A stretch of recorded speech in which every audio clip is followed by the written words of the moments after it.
हरुणाबाद महकमा ज़राअत सी की जानब से तेलदार अजनास की पैदावार बढ़ाने के लिए कैपेसिटी बिल्डिंग सेशन सेमिनार का इनकाद। सेशन का मकसद मुकामी सतह पर पैदावार बढ़ाकर दरामदात का हुजम कम करना है।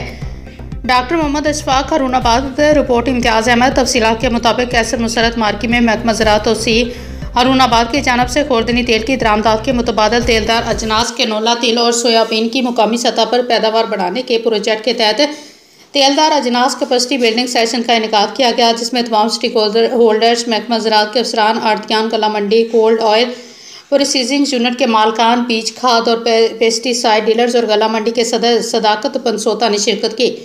Doctor Mohammad Ashfaq, deputy director ज़राअत सी बहावलगर ने खिताब करते हुए कहा कि सेशन का बुनियादी मकसद तमाम स्टेक होल्डर्स को एक प्लेटफार्म पर इकट्ठा करना, मुल्की सतह पर खुर्दनी तेल की दरामदात को कम करना, मुल्की ज़रूरियात को पूरा करने के लिए मेयारी और सेहतमंद खुर्दनी तेल की पैदावार को बढ़ाना है। कैनोला के बीजों में तकरीबन 45% और तेल 50% तेल होना है। कैनोला तेल की ज़्यादा से ज़्यादा रकबे पर काश्त वक्त की ज़रूरत है। कैनोला की तरवीज के लिए महकमा ने तहसील भर में 8 कैनोला मॉडल फार्म काश्त करवाए हैं। काश्तकारों को 30,000 रुपये फी मॉडल फार्म दिए जाएंगे। इसके अलावा महकमा ने काश्तकारों को पैदावारी टेक्नोलॉजी से आगाह करने के लिए मेगा फार्मर गैदरिंग का इनकाद भी किया। हसन ज़िया राजड़, असिस्टेंट डायरेक्टर ज़राअत सी, कैनोला की पैदावार बढ़ाने के लिए जदीद टेक्नोलॉजी और ज़रूरी मुदाखल के हवाले से आगाह किया।